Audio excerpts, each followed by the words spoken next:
Existe una base de datos, mantenida por la Sociedad Histórica del Estado de Kansas, que detalla cada parada registrada de los trenes de huérfanos en el estado entre 1866 y 1929. Nombres de ciudades, fechas, número de niños colocados, nombres de las familias receptoras, columnas burocráticas y secas. El tipo de registro que parece insignificante hasta que lo contrastas con otra cosa. Yo lo contrasté con mapas de incendios. Específicamente, lo contrasté con los informes de aseguradoras presentados a la legislatura del estado de Kansas entre 1860 y 1880, que documentan cada evento de incendio a nivel municipal lo suficientemente grave como para activar una reclamación por pérdida comercial. Esos informes existen porque la industria aseguradora los necesitaba. No son documentos dramáticos, son actuariales, lo que significa que son precisos. Cuando superpones ambos registros, sucede algo que no he podido explicar.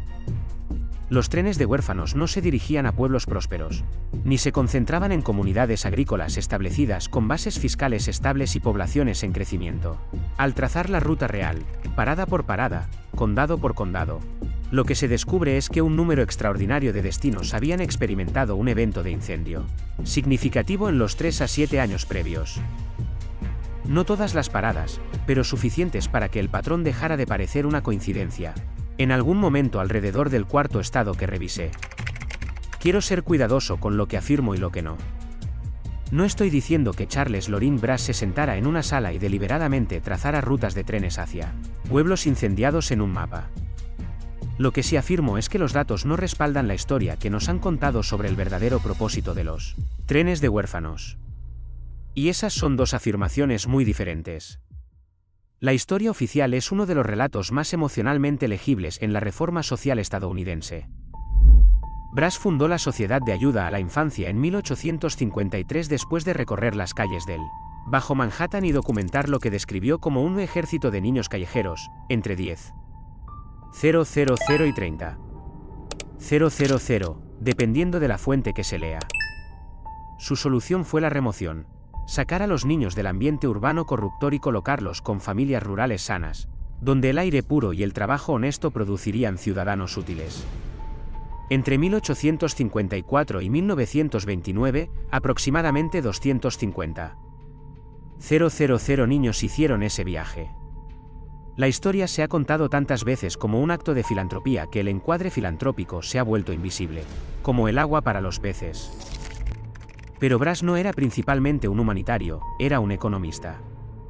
Su libro de 1872, Las clases peligrosas de Nueva York, no es un tratado sobre el bienestar infantil, sino sobre el excedente de mano de obra urbana y el control social. Brass fue explícito al afirmar que los niños callejeros representaban lo que él llamó una peligrosa clase criminal en formación, y que la amenaza no era para los niños, sino para el orden social. El programa fue diseñado, en sus propias palabras, para drenar esta población antes de que pudiera organizarse, radicalizarse o costarle dinero a la ciudad en institucionalización. Este encuadre importa enormemente cuando se observa a dónde fueron realmente los trenes. En 1871, el condado de Fresno, California, perdió aproximadamente el 40% de su infraestructura agrícola a causa de un incendio. Las paradas de los trenes de huérfanos en el condado de Fresno comenzaron a aparecer en los registros de colocación en los siguientes 4 años. En 1873, un complejo de incendios en 3 condados del centro de Illinois destruyó almacenes de grano y mató entre 12 y 20 trabajadores agrícolas, un número difícil de precisar porque eran migrantes estacionales cuyas muertes no se documentaban de manera consistente. Las paradas de los trenes de huérfanos en esos mismos condados aparecen en 1876. En 1874, un incendio que comenzó en un almacén textil se extendió por un distrito residencial en Mon, Georgia, y desplazó a unas 400 familias. Los registros de colocación de la Sociedad de Ayuda a la Infancia muestran que el condado de Bibb, Georgia, comenzó a recibir niños de los trenes de huérfanos a partir de 1877. Revisé Michigan, Indiana, Missouri, Nebraska y Minnesota. El patrón se mantiene. Existe un contraargumento obvio y quiero abordarlo directamente, porque es lo primero que piensa una persona razonable. Los pueblos que habían sufrido incendios recientes eran pueblos en fases activas de reconstrucción. Las fases de reconstrucción necesitaban mano de obra. si se dirigieran los trenes hacia lugares que pudieran absorber niños en hogares de trabajo, naturalmente se inclinarían hacia lugares con déficits de mano de obra. Y los lugares que recientemente habían perdido trabajadores por incendios o desplazamientos aparecerían desproporcionadamente en cualquier ruta que fuera incluso vagamente racional desde el punto de vista económico. Ese argumento es correcto. Y es también el argumento que estoy planteando. Porque ese argumento significa que los trenes de huérfanos eran una operación de enrutamiento de mano de obra, disfrazada de programa de bienestar infantil. Y esas no son la misma cosa. Un programa de bienestar infantil pregunta si el niño fue colocado en un hogar seguro y amoroso. Una operación de enrutamiento de mano de obra pregunta si el destino recibió un número adecuado de trabajadores a un costo por unidad aceptable. Los propios registros de la Sociedad de Ayuda a la Infancia sugieren qué pregunta estaban haciendo realmente. La organización de Brass no rastreaba las colocaciones por resultados de bienestar, sino por algo que él llamaba absorción industrial, una métrica que medía si el niño se había integrado en el trabajo productivo dentro del hogar receptor. Las cartas enviadas a la sociedad por las familias receptoras se evaluaban en función de si el niño estaba trabajando y si la familia consideraba que el acuerdo era satisfactorio. No si el niño estaba sano, no si el niño estaba educado, sino si el acuerdo era satisfactorio para la familia. Las familias eran los clientes. ¿Quién financió la operación que servía a esos clientes? Aquí es donde el rastro documental se vuelve incómodo. La Sociedad de Ayuda a la Infancia recibió un apoyo sustancial de la clase mercantil y manufacturera de Nueva York a lo largo de las décadas de 1860 y 1870. Nombres que aparecen repetidamente en los libros de donaciones incluyen a representantes de la industria ferroviaria, específicamente el ferrocarril Erie, y más tarde, el New York Central, ambos con intereses económicos directos en los territorios occidentales y del Medio Oeste a donde se enviaban los trenes. Los ferrocarriles no cobraban la tarifa completa por los vagones de los trenes de huérfanos. Ofrecían tarifas muy reducidas que equivalían a una casi subvención. Los ferrocarriles que desarrollaban activamente concesiones de tierras en territorios poco poblados estaban subvencionando el transporte de mano de obra a esos territorios, disfrazado de caridad. Encontré un documento que quiero describir cuidadosamente porque estoy trabajando a partir de una transcripción y no puedo verificar el original en este momento. Se hace referencia a él en un artículo académico de 1947 sobre el movimiento de los trenes de huérfanos, publicado en una revista de revisión histórica de Missouri, y se describe como un memorándum operativo interno de la Sociedad de Ayuda a la Infancia de aproximadamente 1869.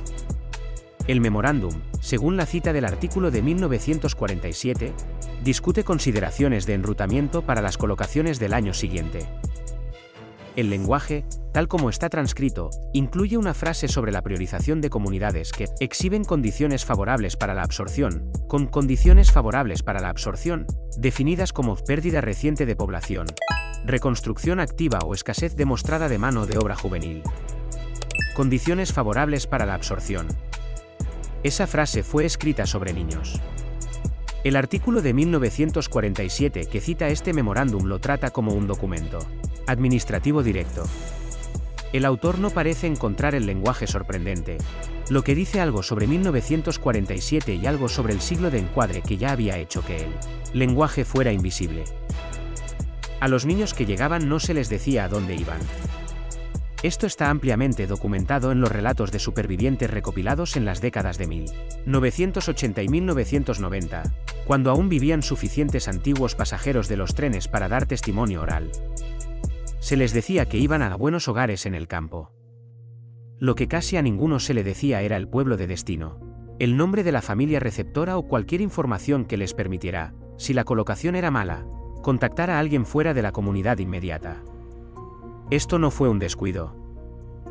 Las directrices de colocación de la sociedad, revisadas en 1868 y nuevamente en 1876, instruían explícitamente a los agentes a no proporcionar a los niños información sobre contactos alternativos o mecanismos de queja hasta que la colocación se considerara estable. Estable se definía como una temporada agrícola completa, lo que significaba que si un niño llegaba en primavera y la colocación era brutal, tenía hasta el otoño antes de que alguien estuviera obligado a comprobar su situación. Los niños que huían de malas colocaciones eran legalmente categorizados como vagabundos, devolviéndolos exactamente al mismo sistema institucional del que habían sido extraídos. No tenían capacidad legal para rechazar la colocación. No tenían capacidad legal para contactar a sus familias biológicas, a la mayoría de las cuales se les había dicho que el contacto perjudicaría la adaptación del niño. El sistema estaba cerrado. He estado tratando de encontrar una sola instancia documentada en la que un agente de colocación de la sociedad de ayuda a la infancia planteara una objeción a enviar niños a un pueblo recientemente incendiado. No a la práctica en su conjunto, solo un agente escribiendo que esta comunidad perdió su fuerza laboral adulta por el fuego y que los niños están siendo enviados como mano de obra de reemplazo en lugar de como niños que reciben hogares. No he encontrado ese documento. Lo que sí he encontrado es una carta de 1882 escrita por una agente de colocación llamada Catherine Cellers, que trabajaba en una ruta por el centro de Iowa. Cellers escribe a su supervisor sobre un pueblo que había visitado y al que ahora se le pedía que volviera para una segunda cohorte de colocación. Ella señala que los niños de la primera cohorte estaban bien ocupados pero no escolarizados más allá del mínimo, y que varios niños realizaban trabajos que ella describiría como intensivos para sus edades. Pregunta si es apropiado seguir enviando niños a esta comunidad. La respuesta de su supervisor tiene 3 frases. Reconoce su preocupación. Señala que las familias receptoras han expresado satisfacción con los arreglos. Le instruye que proceda. La satisfacción de las familias receptoras. Esa era la métrica. Esa fue la respuesta completa a su pregunta. Catherine Cellers continuó realizando colocaciones en esa comunidad durante 4 años más. La lógica económica explicó algo que siempre se había tratado como un enigma humanitario. El movimiento de los trenes de huérfanos operó durante 75 años. Durante la mayor parte de ese periodo, estuvo mal financiado y con poco personal, funcionando con la energía organizativa de verdaderos creyentes que genuinamente pensaban que estaban salvando niños. No dudo que muchos agentes de colocación se acostaban por la noche pensando que habían hecho algo bueno. Pero la financiación que mantuvo viva la operación no provino de personas motivadas por el bienestar infantil. Provino de personas motivadas por la economía del desarrollo territorial.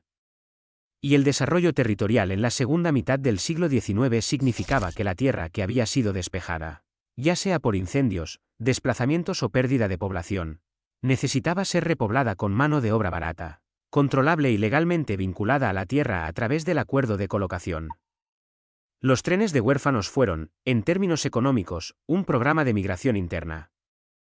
El programa de migración interna más grande de la historia estadounidense antes del New Deal, gestionado por manos privadas y financiado por las industrias que se beneficiaban de la migración. Todo ello dirigido a los destinos que esas industrias estaban desarrollando simultáneamente. Lo llamamos caridad, porque la caridad era el único lenguaje disponible para mover a tantos niños sin desencadenar una respuesta legal. En el momento en que lo llamas, lo que los documentos sugieren que realmente fue una transferencia organizada de mano de obra, toda la operación se ve diferente. Las decisiones de enrutamiento se ven diferentes. Los pueblos incendiados se ven muy diferentes. La colección de historia oral de la WPA en la Biblioteca del Congreso incluye testimonios de estadounidenses ancianos entrevistados en 1936 y 1937 que crecieron en comunidades receptoras y vieron llegar los trenes. Varios describieron el evento no como una ocasión caritativa, sino como algo más cercano a un día de mercado. Niños alineados en andenes o en salones de iglesias. Familias caminando y seleccionando.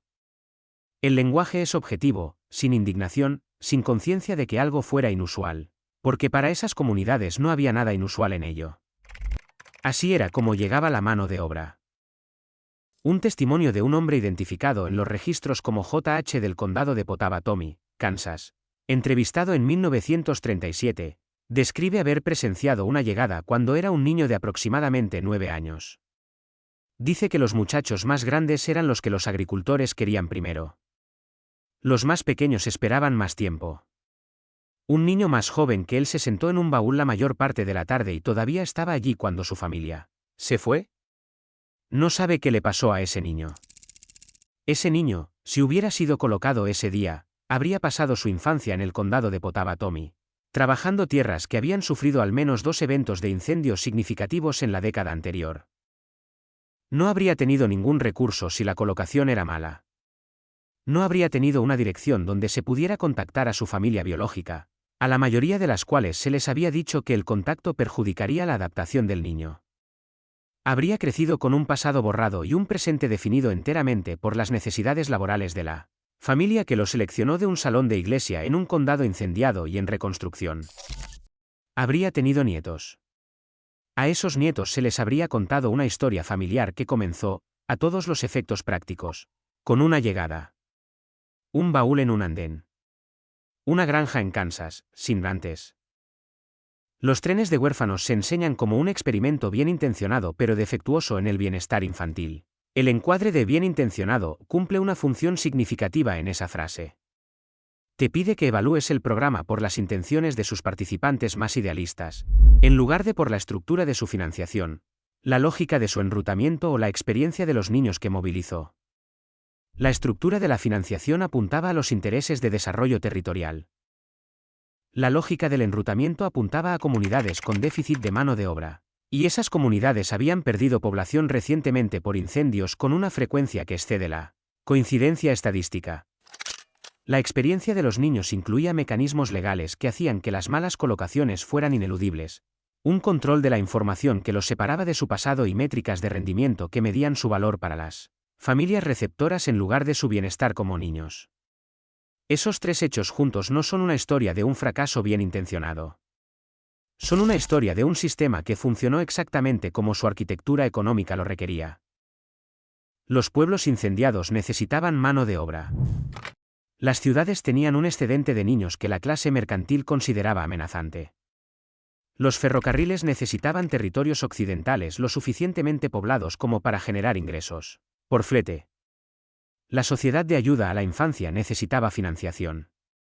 4 problemas, una solución disfrazada con el lenguaje del rescate. Los informes de las aseguradoras se encuentran en los archivos de la Sociedad Histórica del Estado. Los registros de la Sociedad de Ayuda a la Infancia se custodian en los archivos de Historia del Bienestar Social, de la Universidad de Minnesota. Los acuerdos de subsidio ferroviario están en los registros de la Comisión de Comercio Interestatal. Las historias orales de la WPA están en la Biblioteca del Congreso. Ninguno de estos documentos está oculto. Han estado disponibles durante décadas. Simplemente nunca se han colocado uno al lado del otro en la misma mesa y se han leído en secuencia. Los coloqué en la misma mesa y lo que leí no coincide con la historia del libro de texto. Los pueblos incendiados no fueron accidentes en el enrutamiento. Los pueblos incendiados eran el objetivo. Y los niños que llegaron a esos andenes, seleccionados de los salones de las iglesias por agricultores que necesitaban sus manos, nunca supieron lo suficiente sobre de dónde venían como para hacer la pregunta que habría desentrañado todo el arreglo. ¿Dónde nos encontraron? ¿Y por qué aquí? ¿Y por qué ahora? Los documentos saben la respuesta. Los niños nunca.